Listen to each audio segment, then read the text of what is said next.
Selamat malam pemirsa, selamat datang kembali di iNewsroom. Kali ini bersama saya Fani Imaniar. Hari ini kami akan membahas berita utama secara mendalam, komprehensif dan tentunya eksklusif. Sebagai pembuka iNewsroom, kali ini kami memiliki informasi terkait dengan pesawat Asia One Air yang ditembak orang tak dikenal di lapangan terbang Milawak, Distrik Beoga, Kabupaten Puncak, Papua Tengah. Pesawat jenis karavan yang mengangkut logistik pemilu ini ditembak saat hendak melakukan pendaratan.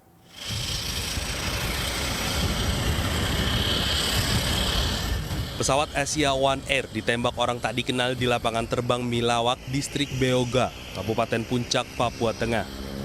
Pesawat jenis karavan yang mengangkut logistik pemilu ini ditembak saat hendak melakukan pendaratan. Pelaku penembakan diduga kelompok kriminal bersenjata yang berada di Kampung Ambobra. Badan belakang pesawat bagian kanan terkena satu tembakan yang tembus ke arah pintu belakang pesawat. Kapolda Papua menyampaikan tembakan tersebut dibalas oleh aparat keamanan TNI Polri sebagai tindakan hukum kepada OTK yang menembaki pesawat. Penembakan terindikasi ada keterkaitan dengan hasil perhitungan suara pemilu legislatif. Tapi kami pastikan penembakan itu bukan untuk apa-apa, tetapi mengganggu proses yang sedang jalan. Saya sudah minta untuk Kapolri melalui Kapolres, untuk Kapolres segera kotak suara yang sudah diamankan itu segera dibawa ke Wamena atau langsung ke Diduga, ke Puncak, ke Ilaga. Kapolda juga mengimbau masyarakat tetap tenang dan tidak terpancing oleh isu yang dapat menimbulkan kepanikan, sehingga dapat terjaga situasi yang aman dan damai selama proses penyelidikan berlangsung. Dari Jayapura, Freddy Nuboba, iNews melaporkan. Kita ke informasi lainnya pemirsa, tidak terima istrinya hanya mendapat 3 suara. Suami seorang caleg mengamuk dengan membawa beberapa orang dan akibat penyerangan ini ketua RT luka di bagian kepala serta ketua KPPS di Jambi patah tangan. Ketua KPPS TPS 23 RT 31 Kelurahan Payo Lebar Jambi patah tangan kiri akibat diserang oleh sekelompok orang yang didatangkan oleh suami seorang caleg DPRD Kota Jambi dari Partai Kebangkitan Nusantara. Penyerangan oleh suami caleg untuk DPRD Kota Jambi ini terjadi saat petugas TPS 23 sedang melakukan proses penghitungan suara. Peristiwa ini sempat menghambat penghitungan suara di TPS. Pelaku yang merupakan suami caleg tidak terima istrinya hanya mendapat 3 suara. Makanya itu suaranya tidak ada itu. Dari partai mana dia, Pak? Dari PKI. Apa? Tidak terima, Pak. Suaranya tidak ada di situ. Ya. Pak yang mukul itu caleg, keluarganya atau timnya atau gimana siapa? Caleg. Bukan caleg. Suami caleg. Selain penyerangan terhadap ketua KPPS, suami caleg juga menyerang ketua RT 31 yang luka robek di kepala hingga harus dibawa ke rumah sakit. Saat ini korban penyerangan telah membuat laporan ke polisi. Dari Jambi, Andrianus Susandra, iNews melaporkan. Sementara pemirsa, akibat kelelahan, seorang pemuda petugas KPPS mengalami kecelakaan tunggal saat mengantarkan logistik pemilu. Sempat mendapat pertolongan, korban akhirnya meninggal dunia.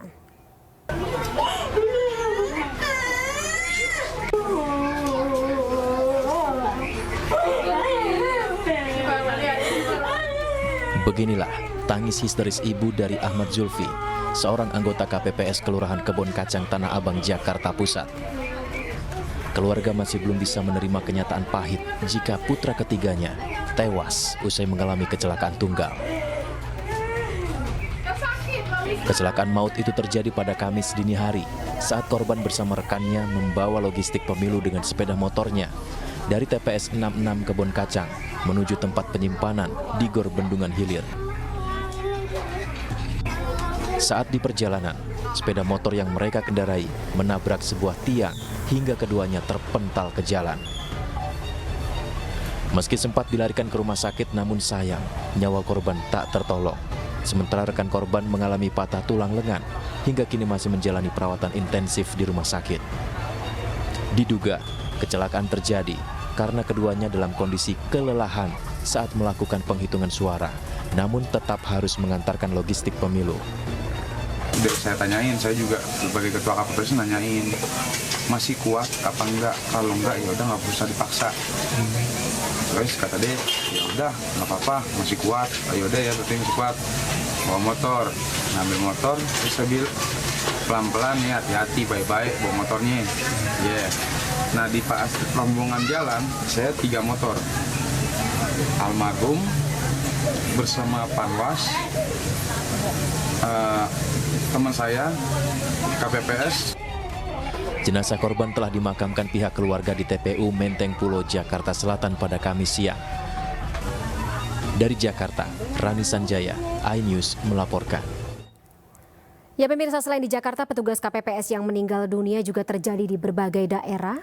Sebagian besar meninggal dunia akibat kelelahan dalam mengawal penghitungan suara selama gelaran pemilu 2024.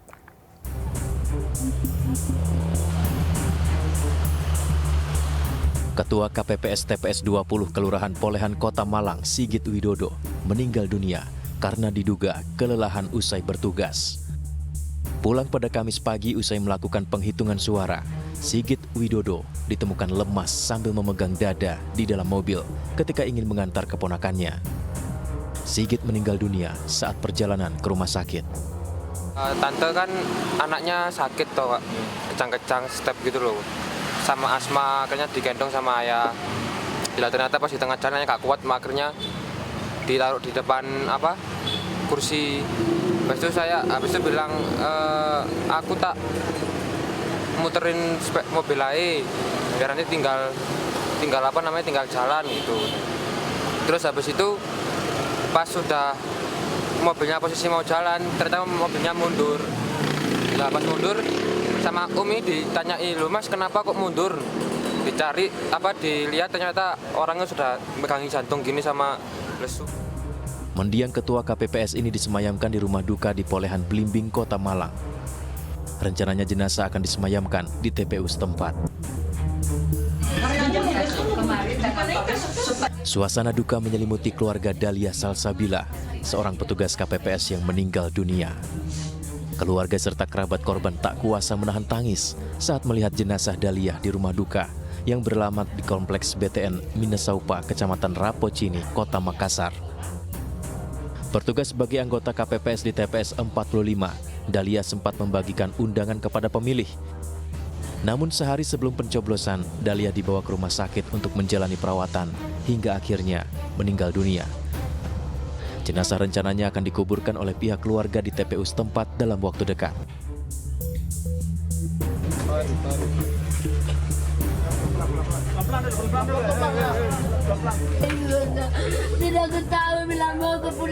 Isak tangis keluarga William Tandi Paleongan, petugas KPPS TPS 07 Kelurahan Bangkalan, Kecamatan Manggala, pecah saat jenazah tiba di rumah duka di Jalan Taman Makassar Indah, Kota Makassar.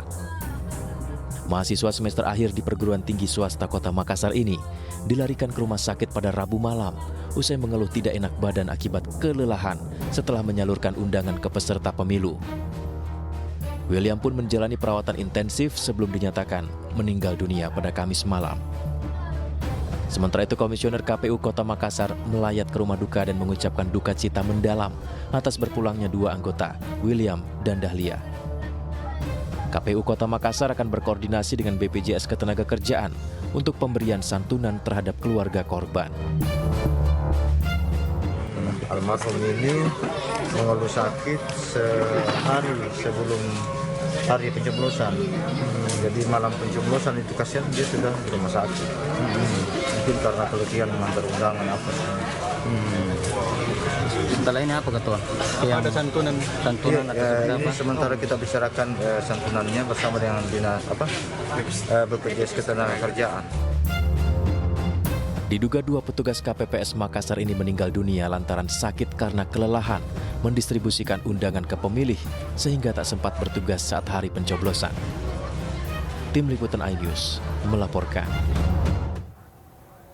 Nah pemirsa, sorotan menyasar pada aplikasi Sirekap milik KPU yang dinilai bermasalah. Selain dari anggota KPPS di lapangan, masalah ada pada aplikasi sistem Sirekap dan dikeluhkan oleh warganet di media sosial.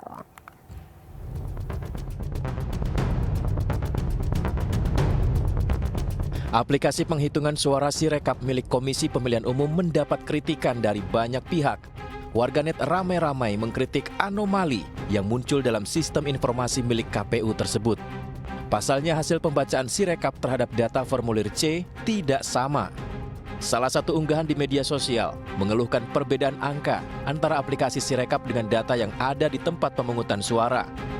Dalam video ini hasil perhitungan di TPS secara fisik angkanya berubah drastis setelah dipindai ke dalam aplikasi Sirekap Pemilu 2024. Keluhan juga datang dari petugas KPPS yang bertugas di TPS 026 di wilayah Joglo, Kembangan, Jakarta Barat. Berdasarkan hasil perhitungan, suara calon presiden nomor urut 2 tiba-tiba melonjak dari 80 suara menjadi 720 suara. Di halaman pertama dan halaman ketiga, saya masih bisa ngedit. Sedangkan di halaman kedua, saya sudah tidak bisa untuk diedit dan sudah terekam suara untuk paslon nomor 2 itu 720. Sedangkan untuk perhitungannya adalah sebesar 80 suara. Sengkarut yang terjadi pada aplikasi Sirekap diakui oleh Komisi Pemilihan Umum. Ketua KPU Hasyim Asyari mengklaim terjadi kesalahan konversi pada sistem saat unggahan formulir C dilakukan. Unggahan Sirekap yang hasil konversinya berbeda dengan yang formulir yang diunggah itu, baik itu melalui media sosial, melalui WA, kami tentu saja mengucapkan terima kasih atas segala masukan, catatan, dan sekali lagi tentu kami nanti akan melakukan koreksi-koreksi. Nah, dan kami juga menyampaikan tadi bahwa sebetulnya di dalam sistem atau Sirekap mengenali bahwa hasil konversi itu ada yang salah atau tidak tepat dengan data dalam hitungan maupun penulisan di dalam formulir yang diunggah itu. Di dalam sistem Sirekap yang ditemukan itu ada 2.325 TPS. Saya ulangi ya, 2325 TPS yang ditemukan antara konversi hasil penghitungan suaranya dengan yang formulir diunggah itu berbeda. Komisi Pemilihan Umum berjanji akan segera mengoreksi kesalahan yang terdapat pada sistem Sirekap agar data jumlah suara yang masuk ke sistem bisa sesuai secara presisi dengan hasil pemungutan suara yang diunggah di seluruh TPS. Dari Jakarta, Tim Liputan iNews melaporkan. Ya pemirsa, Anda masih bersama kami dalam iNewsroom. Dugaan penggelembungan hasil surat suara untuk pasangan calon presiden nomor urut 2 terjadi di tempat pemungutan suara di Grobogan. Petugas tempat pemungutan suara atau TPS tersebut kemudian mengklarifikasi setelah viral di media sosial.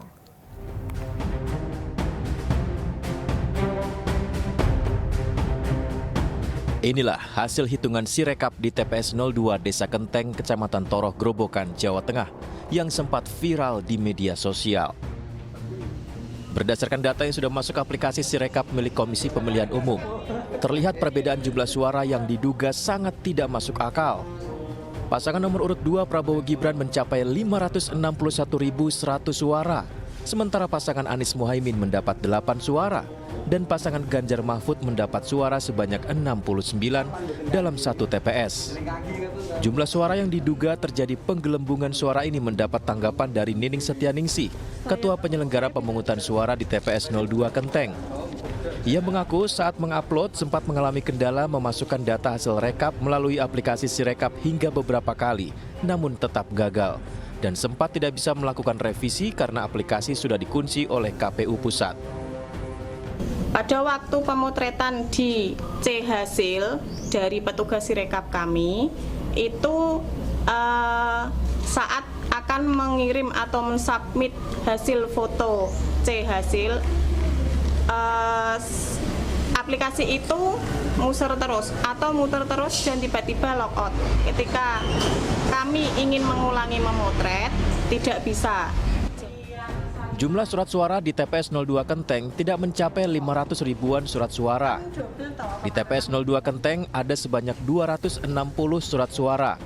Jumlah surat suara yang digunakan untuk mencoblos adalah 191. Sementara jumlah surat suara rusak ada 1 surat dan 9 surat suara tidak dipakai atau dikembalikan. Sementara itu Singgi Hartono, Ketua Tim Relawan Ganjar Mahfud di Posko Relawan Ganjar Bersatu di Jalan Blora Randu Blatung mengatakan dugaan penggelembungan suara ini akan dilaporkan ke Tim Relawan Pusat. kita akan melaporkan ke pimpinan kami yang di atas, tim pemenangan pusat, ya, supaya dari tim pemenangan pusat nanti yang akan mengkaji dan harus menindaklanjuti. Ya, rasanya kalau ini sudah terpencar-pencar seperti ini, tidak tertutup kemungkinan di TPS yang lain juga ada. Informasi ini telah diterima oleh Bawaslu Blora dan akan didalami dugaan pelanggarannya. Akan tetapi, Bawaslu mengingatkan bahwa hasil di aplikasi Sirekap tidak menjadi patokan akhir dari penghitungan suara. Dari Grobogan dan Blora, Jawa Tengah, Rustaman Nusantara, Heri Purnomo, iNews melaporkan. Sementara seorang saksi TPS di Kabupaten Halmahera Barat, Maluku Utara, kepergok melakukan pencoblosan sebanyak 15 surat suara sisa. Setelah ditelusuri, pelaku juga melakukan pencoblosan yang sama di TPS lain.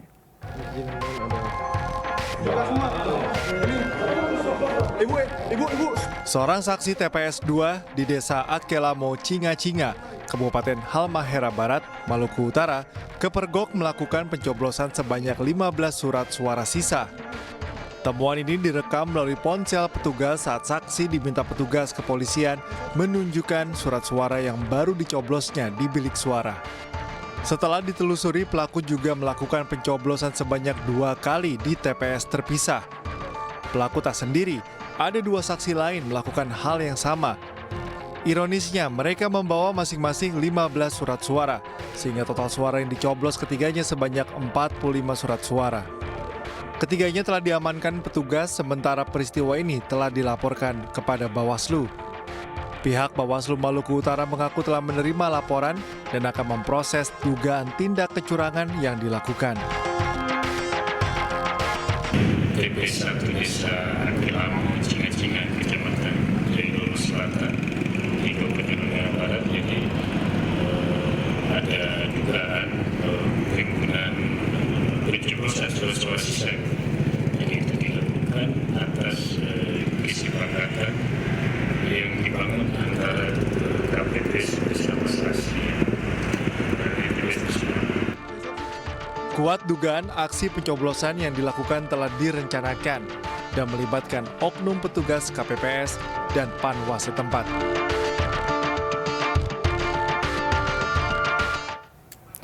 Timnas Amin dan Tim Pemenangan Nasional atau TPN Ganjar Mahfud menilai hasil quick count pemilu 2024 diwarnai kejanggalan dan juga kecurangan. Bukti-bukti terjadinya pelanggaran saat ini sedang dikumpulkan. Tim khusus investigasi dan audit dugaan kecurangan pemilu juga segera dibentuk. Sudah tercoblos di TPS.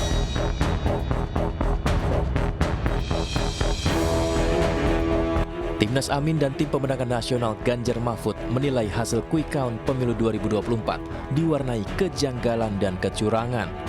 Hasil hitung cepat beberapa lembaga survei menunjukkan pasangan nomor urut 2 Prabowo Subianto, Gibran Rakabuming Raka unggul. Ketua Dewan Pakar Timnas Amin Hamdan Zulfa menyebut ada indikasi kuat pelanggaran pemilu secara terstruktur dan sistematis. Hamdan yang juga mantan Hakim MK tersebut menyebutkan timnya telah mengumpulkan bukti-bukti awal terjadinya pelanggaran. Kami menemukan indikasi bahwa ada satu benang merah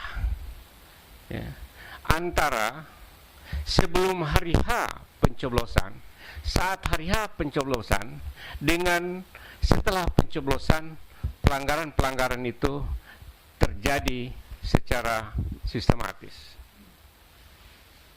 Kami sekarang ini sedang mengumpulkan bukti-bukti yang terkait, yang berkaitan dengan pelanggaran-pelanggaran yang sistematis. Hamdan juga mengingatkan bahwa jika terbukti telah terjadi pelanggaran secara terstruktur, sistematis, dan masif, akan dapat mengakibatkan dibatalkannya hasil pemilu 2024. Sementara itu, Sekjen PDI Perjuangan Hasto Kristianto menyebut akan menginvestigasi dugaan kecurangan pemilu. Selain itu, Hasto juga menerangkan TPN Ganjar Mahfud akan membentuk tim khusus investigasi dan audit dugaan kecurangan pemilu. Dibentuk tim khusus untuk melakukan suatu audit forensik, dan tim khusus ini nantinya akan terdiri dari pakar hukum, pakar IT, kemudian juga demografi, dan setelah itu mereka-mereka yang memang punya pengalaman di dalam mengungkapkan bukti-bukti material agar apa yang menjadi ketentuan pelanggaran secara terstruktur, artinya melibatkan suatu kekuasaan masif itu dengan suatu orkestrasi yang menyeluruh dan sistematis dengan orkestrasi yang menyeluruh. Sementara itu Presiden Joko Widodo meminta kepada berbagai pihak untuk tidak berteriak soal pemilu curang. Presiden meminta pihak yang merasa dicurangi untuk melaporkan ke Bawaslu dan MK. Tapi kalau memang ada mekanisme untuk ke Bawaslu, mekanisme nanti persidangan di MK, saya kira sudah diatur semuanya kok. Jadi janganlah teriak-teriak curang. Ada bukti langsung bawa ke Bawaslu, ada bukti bawa ke MK. Dugaan pelanggaran pemilu 2024 harus ditelusuri dan ditindaklanjuti sesuai ketentuan yang ada agar menjadi pelajaran bagi penyelenggaraan demokrasi di Indonesia. Tim Liputan iNews melaporkan. Ya pemirsa, dugaan kecurangan pemilu terus digaungkan oleh Timnas Amin dan TPN Ganjar Mahfud. Kita akan bahas secara komprehensif malam hari ini bersama dengan para narasumber yang sudah tergabung bersama kami. Ada Jubir Timnas Amin Angga Putra Fidrian. Dari TKN Prabowo Gibran ada Bang Habibur Rahman serta Jubir TPN Ganjar Mahfud Andreas Pareira. Selamat malam Bapak-Bapak, saya sapa terlebih dahulu. Selamat malam. Baik, saya ke Bang Andreas terlebih dahulu deh dari nomor urut 3, di mana kalau misalnya kita komparasi dengan pemilu-pemilu sebelumnya Bang Andreas. Apa yang membuat TPN Ganjar Mahfud atau Paslon 3 yakin bahwa saat ini ada terjadi kecurangan yang sistematis dan juga masif? Itu yang tadi dijelaskan oleh Pak Hamdan Zulfa itu gitu. Pada ada rentetan peristiwa-peristiwa sebelum terjadinya atau sebelum tanggal 14 Februari, artinya sebelum hari H pemilu, sampai dengan apa yang terjadi pada hari H pemilu dan proses penghitungan. Karena pemilihan umum itu merupakan satu kesatuan sistem. Jadi bagaimana kita lihat mulai dari peristiwa di MK, terus kemudian lanjutan sampai dengan proses hari H, kemudian penghitungan bahwa hari H itu ya bagaimana kita lihat bagaimana media-media bahwa satu putaran itu ya pasti akan terjadi. Kita juga dengar misalnya di beberapa diskusi-diskusi yang ya pada hari-hari sebelumnya orang sudah yakin bahwa akan terjadi sekian puluh persen, 58% kemenangan itu, terus kemudian dari hasil quick count, terus kemudian conditioning, prakondisi itu sudah diciptakan, kemudian bagaimana proses yang terjadi pada hari H dan penghitungan. Nah ini kan sekarang kan kita lihat misalnya si rekap ini kan, saya juga dapat laporan dari teman-teman di daerah yang cukup detail laporan yang disampaikan itu yang berkaitan dengan soal teknologi IT yang ada di sistem yang dibangun oleh KPU gitu. Nah sehingga hal seperti ini tidak mungkin kita tidak teriak gitu atau masyarakat tidak teriak gitu. Ini harus disampaikan gitu. Karena seperti yang Pak Hamdan Zulfa sampaikan itu betul ada indikasi-indikasi yang kuat yang ya tinggal bagaimana kita menyusun dari indikasi-indikasi membuktikan untuk kemudian menyampaikan bahwa apa yang terjadi itu ya seperti yang disampaikan oleh Pak Hamdan Zulfa itu gitu. Dan jadi Bang Andreas sendiri dengan teman-teman tim TPN? Proses pemilu ini harus diawasi betul gitu. Artinya ya mulai dari sebelum sampai hari H dan setelah hari H ini sehingga demokrasi kita ini tidak tercederai dengan berbagai macam hal-hal yang kecurangan yang itu tadi yang disampaikan secara sistematis, masif dan terstruktur itu gitu. Apparently Bang Andreas pengawasannya kita tidak bicara dulu soal bagaimana koalisi oposisi, tapi kita fokus pada bagaimana persoalan proses pemilu ini berjalan gitu. Oke, apparently pengawasannya juga perlu dipertanyakan Bang Andreas sampai bisa dikategorisasikan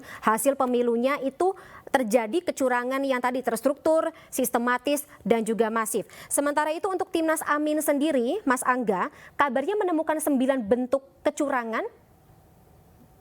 Lebih Mbak, kita per kemarin aja beberapa jam setelah pemilihan dilaksanakan gitu, kita menemukan 19 dan sekarang masih terus berjalan karena laporan terus masuk. Tapi kan itu terjadi pada saat pemilihan. Saya sepakat dengan Bang Andreas Pereira bahwa kecurangan itu manufacturing consent itu terjadi bahkan pra pemilu, pra pencoblosan itu, di mana kita lihat ada narasi-narasi tentang 58%, ada narasi tentang satu putaran, ada personalisasi bansos, ada macam-macam.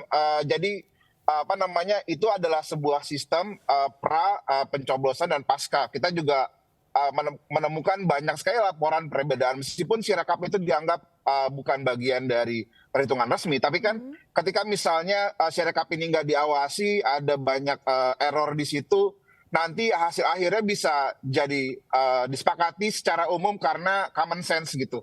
Jangan sampai ini jadi hal yang disepakati, manufacturing consent, ini jadi hal yang dianggap wajar. Ini udah beberapa kali pemilu, kita selalu seperti ini gitu ya. Dari 2014, 2019, ini jadi hal yang harusnya disikapi serius dari awal. Dan itu tadi, investigasinya harus lengkap gitu, dari pra bahkan gitu. Atas para menteri yang mempersonalisasi bansos itu harusnya ada hukuman. Atas voters buying, serangan fajar yang terjadi itu harus ada hukumannya gitu. Dan yang paskanya untuk apa? Ini bukan tentang menang 1 atau 3 atau apapun. Ini tentang perbaikan demokrasi kita gitu. Jadi ini yang harus jadi harus diperhatikan sama-sama gitu. Jadi bahwa nggak cuma tentang hasilnya, tapi prosesnya juga harus adil untuk semuanya gitu. Jangan sampai kita juga dengar gitu ya, ada aparat desa dan lain-lainnya yang dikerahkan dan lain-lainnya gitu ya. Itu yang membuat jangan-jangan kecurangannya yang sudah dimulai bahkan sebelumnya gitu. Itu yang juga harus jadi perhatian kita semua gitu untuk perbaikan demokrasi kita ya. Ini bukan tentang hasil menang-menangan pemilu, tapi perbaikan demokrasi kita, perbaikan sistem pemilu kita gitu. Baik, Mas Angga. Kalau gitu saya ke Bang Habib. Bang Habib, ada banyak indikasi kemudian laporan-laporan yang utamanya dikumpulkan oleh Timnas Amin dan juga TPN Ganjar Mahfud, tapi kita tidak bisa menafikan memang hasil dari quick count sementara ini menguntungkan paslon Prabowo dan juga Gibran di tengah banyaknya dugaan kecurangan. Kemudian juga saat ini bahkan ada aksi massa yang berlangsung di KPU untuk menuntut paslon yang Anda usung, Bang Habib, untuk didiskualifikasi. Iya, kalau soal daftar kecurangan atau pelanggaran, kami juga punya daftar yang mungkin yang lebih panjang daripada yang dipegang kubu paslon 1 atau paslon 3. Termasuk soal misalnya ada puluhan kotak suara yang dipaksa dibawa ke ke gubernuran di salah satu provinsi di Sulawesi.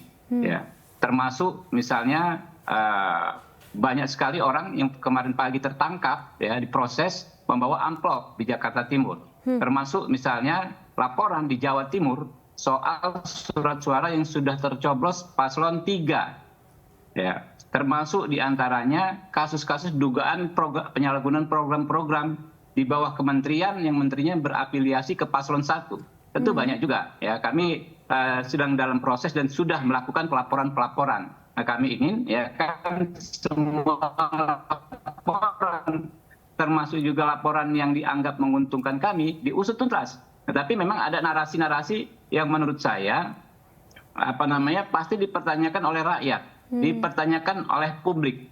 Misalnya tadi Pak Hasto bilang soal audit forensik.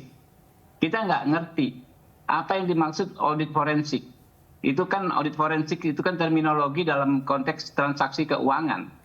Apa yang mau diperiksa soal transaksi keuangan? Ya, lalu soal misalnya tadi Pak Hamdan Zulfa ya mempermasalahkan quick count. Padahal pihak yang menyelenggarakan quick count itu tidak ada urusannya dengan penyelenggaraan pemilu. Quick count itu yang menyelenggarakan adalah lembaga-lembaga survei yang bukan hanya independen, beberapa diantaranya bahkan berafiliasi dengan paslon yang didukung paslon 1 maupun paslon 3. Misalnya Carta Politika, kan itu diduga berafiliasi dengan paslon 3. Misalnya SMRC, itu kan diduga berafiliasi dengan paslon tertentu. Tinggal nanti diklarifikasi. Tapi hasil quick count-nya mereka sudah rilis hari ini. saya baca detail sampai dengan metodologi ada, dan itu satu sama lain memiliki hubungan kemiripan. Beda 1%, 2% saja. Dan orang tahu, ya kita ini kan kalau berpolitik harus juga dengan ilmu, kuasai ilmunya. Jadi jangan sekedar politik bondo nekat, apapun hasil yang tidak sesuai dengan keinginan kita propagandakan salah. Ya, harus ada bukti-bukti yang kuat ya. Kalau lembaga survei itu lebih objektif, ya apa yang mereka sampaikan sama gitu loh. Itu nggak ada kaitannya dengan penyelenggara pemilu. Lalu misalnya gini, ya kan teman-teman mempersoalkan Sirekap. Kita tahu Sirekap itu bukan instrumen ya hukum dalam mengatur menjumlahkan kemudian mengumumkan hasil pemilihan. Sirekap itu nggak ada hubungan sama sekali. Memang banyak salah juga, betul diakui, tapi nggak ada hubungan. Yang paling penting itu adalah real count, penghitungan resmi ya, penghitungan nyata yang dilakukan oleh KPU, di mana semua pasangan calon memiliki saksi pada tiap jenjang penghitungan, mulai dari TPS, PPK, kabupaten kota, provinsi, lalu nasional, semua ada saksi. Ya tinggal dipersoalkan saja. Tapi setahu saya, ya teman-teman mempersoalkan Sirekap. Ini namanya program seperti itu tentu banyak kekurangan dan itu harus kita perbaiki. Tapi itu tidak ada indikasi sama sekali dengan kecurangan. Lalu teman-teman, ya sepanjang saya mengikuti proses beracara di Mahkamah Konstitusi, baik pilkada maupun pilpres ya selama 15 tahun terakhir, setahu saya persoalan yang paling penting untuk dibongkar dengan untuk kalau kita memiliki tuduhan TSM ya adalah persoalan daftar pemilih tetap. DPT itu ya? Ada masalah enggak? Kalau Anda tahu misalnya 2019 itu juga jadi bahan ya? 5 bulan, 6 bulan kita sudah persoalkan puluhan juta DPT fiktif, DPT ganda, NIK yang anomali dan lain sebagainya. Nah, ada pemilu kali ini sama sekali nggak ada hal tersebut dipersoalkan.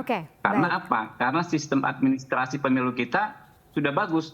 Orang dengan KTP datang, NIK-nya dicek, ada bisa memilih. Nah, jadi menurut saya ya kalau teman-teman mau coba-coba ya silakan, itu hak konstitusional. Tapi ini pukulannya masih kurang signifikan gitu yang disampaikan teman-teman di media gitu. Baik. Bang Habib sendiri juga paham ya, karena kan 2019 kita tahu hasil dari pemilu 2019 juga sempat dikirimkan gugatannya ke Mahkamah Konstitusi, sempat ada perkara di Mahkamah Konstitusi. Tapi berarti ini saya ingin gali terkait dengan audit forensik yang dilakukan terutama dari TPN Ganjar Mahfud. Maksudnya apa dan apa saja yang menjadi materi audit forensik tersebut? Bang Andreas, tapi tahan dulu jawabannya. Bang Habib dan juga Mas Angga, kita akan teruskan dialog ini setelah jeda. Pemirsa, jangan kemana-mana. iNewsroom akan segera kembali sesaat lagi.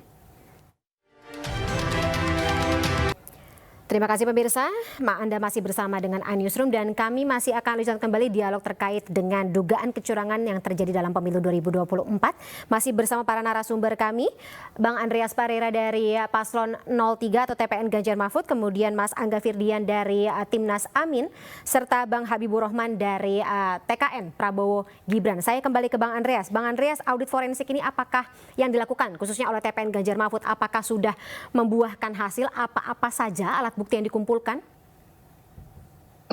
Jadi gini, audit itu kan biasanya digunakan di dalam ilmu keuangan, pembukuan, jadi pemeriksaan. Sementara forensik itu menyangkut di dalam ilmu kedokteran itu ya mayat. Jadi ada objek yang sudah ada yang akan diperiksa gitu, diperiksa untuk secara intensif untuk kemudian dibuktikan gitu. Jadi kita lihat nanti bagaimana perkembangan dengan pemeriksaan yang intensif itu untuk membuktikan objek-objek yang kita lihat di dalam proses peristiwa-peristiwa yang berkaitan dengan pelanggaran-pelanggaran yang sistematis, terstruktur, Nah ini nanti kemudian akan disampaikan gitu. Jadi Tapi sejauh ini Bang butuh Andreas, waktu. Kenapa? Sejauh ini bukti-buktinya mengarah menguntungkan salah satu paslon atau bagaimana? Kita bicara untuk kepentingan jalannya proses pemilu yang demokratis, itu yang paling penting gitu. Sehingga masyarakat yang gelisah, masyarakat yang seperti tadi orang berdemo karena merasa ada anomali di dalam dalam peristiwa-peristiwa yang berkaitan dengan pemilu ini bisa tersampaikan bagaimana peristiwa-peristiwa itu bisa terjadi gitu. Oke, Bang Andreas, itu yang termasuk anomali jumlah suara bagi PDIP dan juga bagi Ganjar Mahfud. Semuanya, karena kalau hal yang berkaitan dengan terstruktur, sistematif dan masif itu tentu mempunyai rangkaian gitu. Ya, soalnya Pak Ganjar sendiri curiga. Yang kemudian bermuara pada satu tujuan, yaitu tujuan yang sifatnya tentu negatif gitu. Disitulah pembuktian itu akan dilakukan gitu. Jadi kita lihatlah bagaimana proses ini akan berjalan. Bung Habibur Rahman itu kan orang hukum kan, dia tahu soal itu gitu. Dan saya kira hal itu biasa biasa dilakukan di dalam proses-proses untuk pembuktian suatu peristiwa kalau di dalam bidang hukum, dan ini sedang berjalan gitu. Tapi kalau komparasi dengan 2019, Bang Andreas, ya kita lagi-lagi melihat proses yang terjadi di 2019 deh khususnya. Kemudian di 2024 ada pattern tertentu yang ya kalau dari kacamata Bang Andreas sendiri itu memang benar mengundang kecurigaan? Jadi gini Cindy, tiap peristiwa itu punya keunikan. Dan perkembangan ilmu dan teknologi yang berkembang seperti sekarang itu mungkin ada hal-hal yang semirip, tapi dengan perkembangan ilmu dan teknologi yang seperti sekarang terjadi pasti ada hal-hal yang lebih khusus gitu. Nah ini yang harus ditemukan dan dibuktikan untuk kemudian disampaikan di fakta-fakta itu gitu. Baik. Saya ke Mas Angga. Mas Angga, terutama kalau misalnya kita melihat bagaimana media sosial saat ini circulating gitu, saya memantau ada perbedaan antara jumlah suara maksud kami yang ada di hasil Sirekap, kemudian quick count dengan yang dikumpulkan oleh Timnas Amin, jumlah suara bagi Anies dan juga Muhaimin, Pak Anies dan juga Gus Muhaimin. Gimana? Ya, kalau yang kita kumpulkan ini kan laporan dari saksi-saksi daerah gitu ya, dan ini masih berjalan. Juga di Sirekap juga masih jalan. Dan banyak yang menemukan gitu ya, banyak yang menemukan kejanggalan. Dan saya nggak bilang ini bukan hanya untuk paslon 1, 2, 3 gitu. Semuanya berarti ada hal yang salah di sistem gitu, di algoritmanya itu ada yang salah, dan itu juga sudah ditemukan oleh tim IT dari Timnas Amin gitu. Jadi itu yang membuat ini kok setiap tahun tuh masalahnya sama sih gitu. Ini nggak serius apa enggak sih gitu. Dan itu tadi bahwa kecurangan, keabnormalan ini gitu ya, itu nggak cuma bicara tentang hasil yang ada sekarang gitu.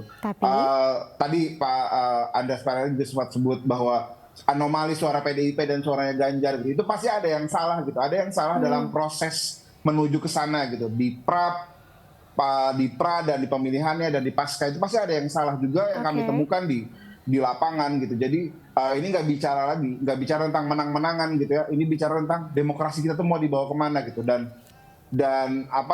ya mungkin Bang Andreas Parelli juga merasakan hal yang sama gitu. 1 dan 3 ini bukan ngelawan Prabowo, sebenarnya kita ngelawan negara gitu. Jadi ini yang harus jadi perhatian semua orang gitu dan masyarakat supaya terang nih demokrasi kita mau dibawa kemana gitu. Terlepas dari pemenang hasil quick count atau penghitungan sementara ini paslon 2 Prabowo Gibran, Mas Angga. Iya, itu terlepas dari itu semua gitu. Kita masih optimis, kita masih teman-teman di lapangan tetap bergerak. Semuanya baik yang mengumpulkan kecurangan, mengumpulkan keabnormalan gitu, baik yang juga melaporkan hasil C1 yang dikumpulkan dari para saksi, itu masih tetap bergerak. Kita masih optimis.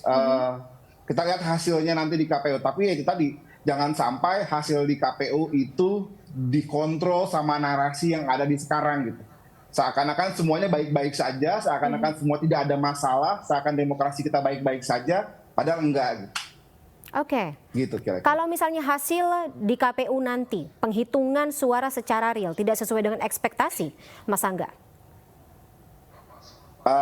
Ekspektasi siapa gitu? Kalau misalnya yang nggak sesuai ekspektasinya paslon 2 kan yang ditanya harusnya paslon 2. Ekspektasi Tapi kalau bagi kami adalah Pak Anies sudah menyampaikan bahwa hasil resmi KPU nanti itu harus kita terima apapun hasilnya. Gugatan juga harus tetap dilakukan kalau misalnya itu ada yang tidak tepat gitu ya. Tapi bagi kami ketika misalnya hasilnya sudah resmi, KPU sudah memutuskan, MK sudah memutuskan, misalnya pengadilan sudah memutuskan, ya kita harus terima itu sebagai fakta demokrasi kita sekarang gitu. Tapi itu bukan berarti demokrasi kita baik-baik saja gitu. Itu yang harus digarisbawahi. Soalnya Pak bahwa Anies demokrasi sendiri, kita tuh nggak baik-baik saja. Baik, Pak Anies sendiri juga menggarisbawahi gitu, siapapun yang menang secara fair. Ya, itu Ya, nanti kita kan bicara kita fairness harus kan di sini. mengikuti prosesnya. Oke.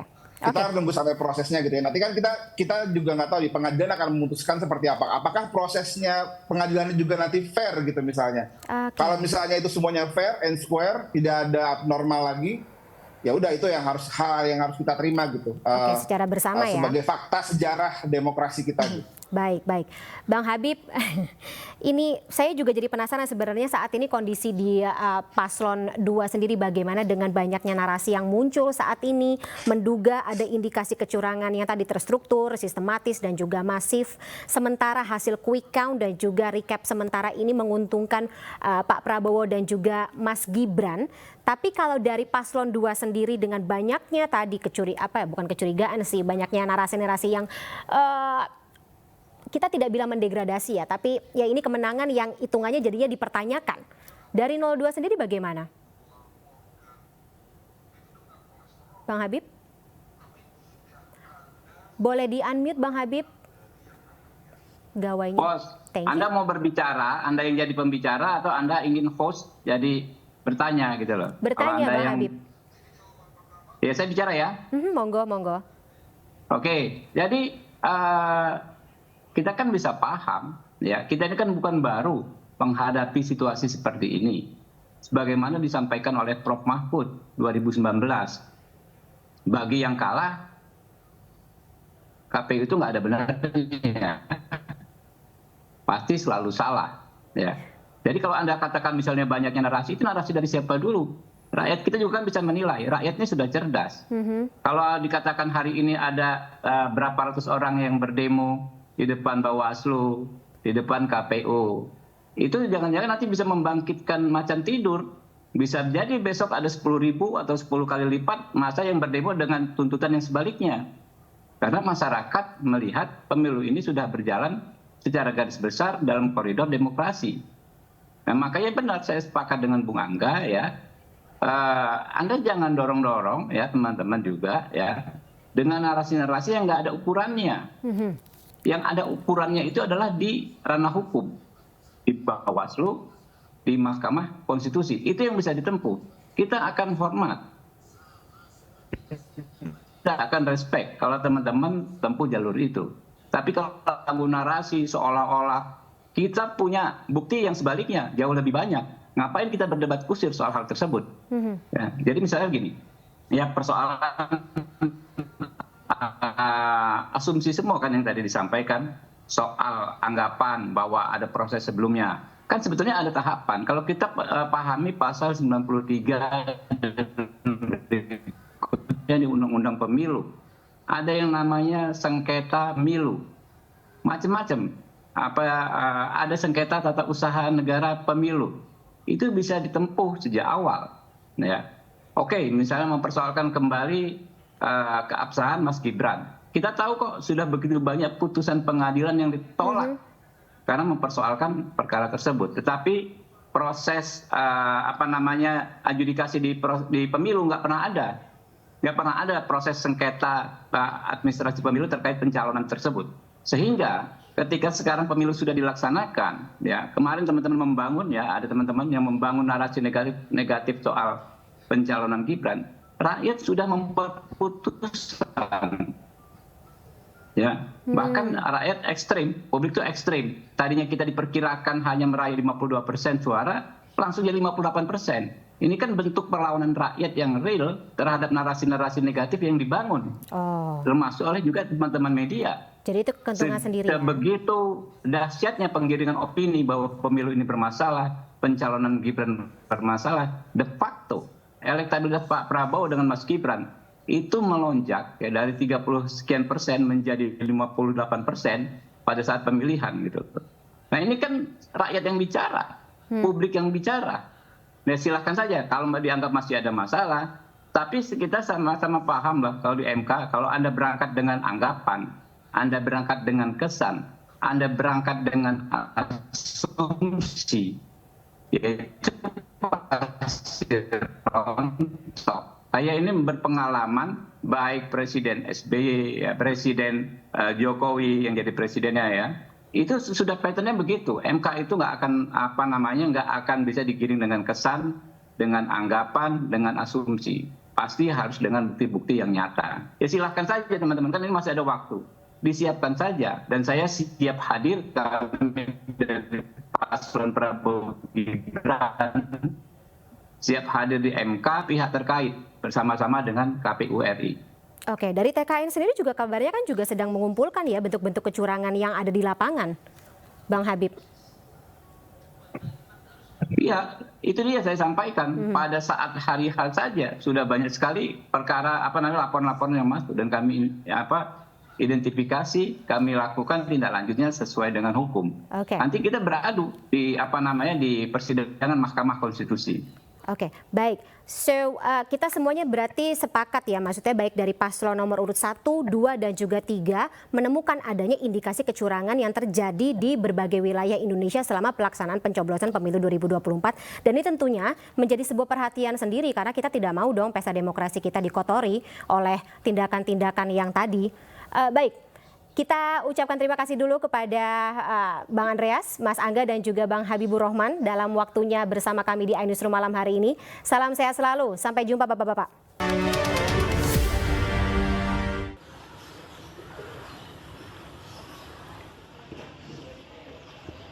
Sejumlah warga di Tangerang Selatan, Banten tidak bisa mencoblos saat pemilu karena sejumlah TPS terdampak banjir. Pemungutan suara lanjutan akan dilaksanakan oleh penyelenggara pemilu di TPS yang lebih aman. Ketua Komisi Pemilihan Umum Banten menerangkan, sebelum pencoblosan pihaknya telah melakukan mitigasi terhadap sejumlah lokasi TPS yang rawan banjir. Berdasarkan hasil mitigasi tersebut, terdapat 1.003 titik lokasi TPS yang rawan terdampak banjir. Hingga kini KPU Banten masih menunggu data lengkap lokasi TPS yang terdampak bencana banjir. Pemungutan suara lanjutan akan dilakukan di 14 TPS di kota Tangerang Selatan. Pada prinsipnya ini sudah dilakukan mitigasi secara regulasi. Ketika misalnya adanya bencana alam berupa hujan dan seterusnya, ini bisa dilakukan pemungutan suara lanjutan. Sementara itu di Cirebon, Jawa Barat, 5 TPS di 2 kecamatan mendapatkan rekomendasi Bawaslu Kota Cirebon untuk pemungutan suara ulang. Kelima TPS di 2 kecamatan ini direkomendasikan untuk PSU karena terdapat 11 orang yang tidak masuk daftar pemilih tetap atau DPT, daftar pemilih tambahan maupun daftar pemilih khusus DPK. Selain itu, 3 dari 5 TPS tersebut terdapat 1 orang yang seharusnya hanya menerima dan mencoblos 1 surat suara pemilihan Capres-Cawapres. Namun ia menerima dan mencoblos 5 surat suara. Di pihak penyelenggara di TPS itu ada terjadi kesalahan. Terus dilakukan PSU ulang dengan petugas yang sama nantinya? Iya, petugas yang sama yang kemudian secara mekanisme jajaran kami yakni Panwaslu kecamatan di 2 kecamatan tersebut memberikan rekomendasi atau supervisi Bawaslu Kota dan juga tentunya kami berkoordinasi dengan Provinsi Jawa Barat memastikan bahwa persoalan yang terjadi adalah itu terpenuhi unsurnya untuk dilakukan PSU. Badan Pengawas Pemilihan Umum Kota Surabaya merekomendasikan pemungutan suara ulang atau PSU di 10 TPS. Rekomendasi PSU dikarenakan temuan adanya permasalahan di 10 TPS yang berada di Kelurahan Asemrowo dan Duku Pakis, serta di Kecamatan Gayungan. Regulasi menetapkan jadwal paling lambat dilaksanakan PSU itu adalah 10 hari kalender sejak pemungutan suara. Artinya jika dihitung maka PSU itu paling lambat tanggal 24 Februari 2024. Dari 10 TPS, 2 diantaranya direkomendasikan PSU menyeluruh. Calon presiden dan wakil presiden, calon legislatif DPR RI, caleg tingkat provinsi dan kota, serta calon Dewan Perwakilan Daerah. Tim Liputan iNews melaporkan. Ya pemirsa, PT KAI Daob 1 Jakarta sudah membuka pemesanan tiket kereta api jarak jauh untuk masa angkutan Lebaran tahun 2024 sejak hari Kamis kemarin. Pemesanan bisa dilakukan melalui aplikasi akses PT KAI serta seluruh channel resmi penjualan tiket kereta yang bekerja sama dengan PT KAI.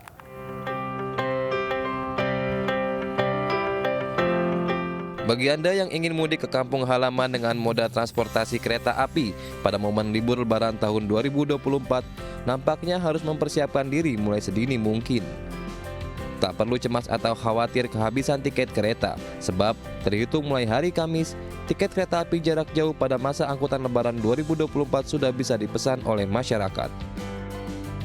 Tiket kereta untuk keberangkatan H-10 Lebaran hingga seterusnya sudah dapat dipesan calon penumpang melalui aplikasi Akses by KAI serta seluruh channel resmi penjualan tiket kereta yang bekerja sama dengan PT KAI. Tiket mudik Lebaran kereta api jarak jauh untuk keberangkatan H-10 pada momen Lebaran 1444 Hijriah yang insya Allah jatuh pada tanggal 10 dan 11 April 2024. Per hari ini sudah dapat dipesan melalui aplikasi Akses by KAI, web kai.id, serta seluruh channel resmi penjualan tiket KAI lainnya. PT KAI mengimbau kepada seluruh calon penumpang untuk memperhatikan syarat dan ketentuan yang berlaku sebelum melakukan pemesanan tiket kereta guna menghindari terjadinya kesalahan. Dari Jakarta Pusat, Rani Stone Sanjaya, iNews melaporkan. Sementara itu pemirsa, Kemenparekraf menggelar diskusi bersama puluhan komunitas pegiat pariwisata dan Ekraf Jawa Timur di Surabaya. Diskusi dalam menemukan komunitas atau netas bersama Wamenparekraf Angela Tanusudibio ini untuk bersinergi dan berkolaborasi serta meningkatkan perekonomian.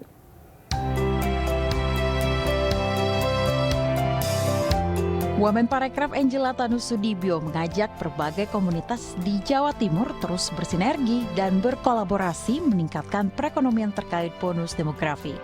Kolaborasi ini sebagai wadah untuk menghidupkan komunitas ekonomi kreatif menjadi jembatan demi menyongsong Indonesia Emas 2045.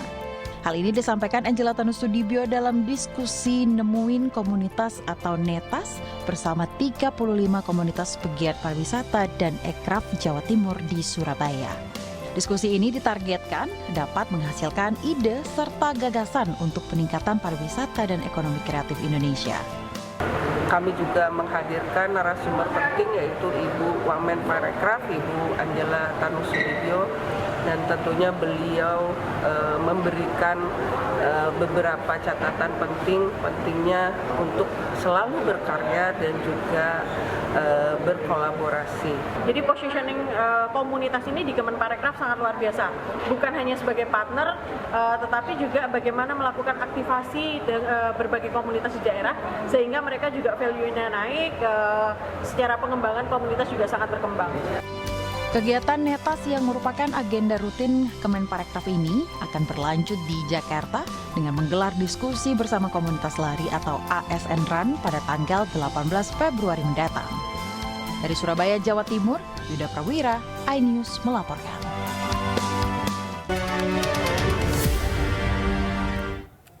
Ya pemirsa, tingginya harga beras di pasaran membuat masyarakat dan para pedagang mengeluh. Terkait hal tersebut, Presiden Joko Widodo memastikan bantuan pangan akan diberikan hingga bulan Juni 2024. Informasinya akan menutup jumpa kita dalam iNewsroom hari ini. Mewakili kerabat kerja yang bertugas, saya Fani Imaniar pamit. Terima kasih dan sampai jumpa.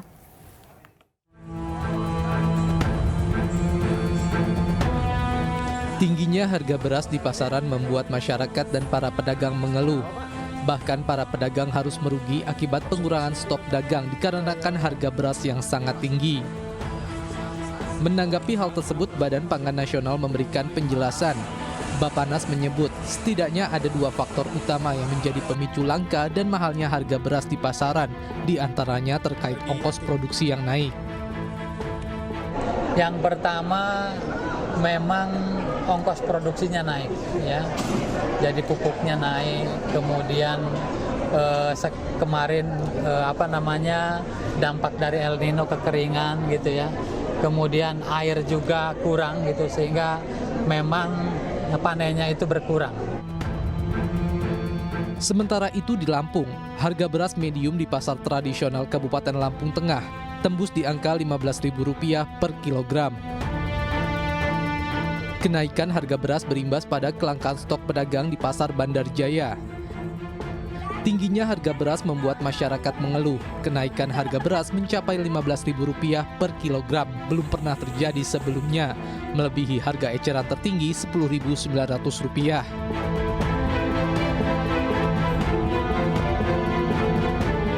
Terkait hal tersebut, Presiden Joko Widodo memastikan bantuan pangan akan diberikan hingga bulan Juni 2024. Pemerintah akan menghitung kembali kemampuan APBN untuk melanjutkan bantuan pangan ke bulan berikutnya. Pemerintah membagikan 10 kg beras dan bantuan Presiden berupa sembako kepada para penerima manfaat. Di seluruh dunia sedang terjadi yang namanya krisis pangan. Jadi harga beras, yang namanya harga beras naik. Itulah fungsinya negara, membantu kalau ada kenaikan harga beras. Kalau di negara kan nggak ada yang namanya bantuan pangan beras seperti yang kita miliki, dan kita hitung-hitung APBN kita mampu memberikan, ya kita berikan. Dari data yang terkumpul, harga komoditas bahan pangan memang mengalami kenaikan 2 hari setelah pemilihan umum.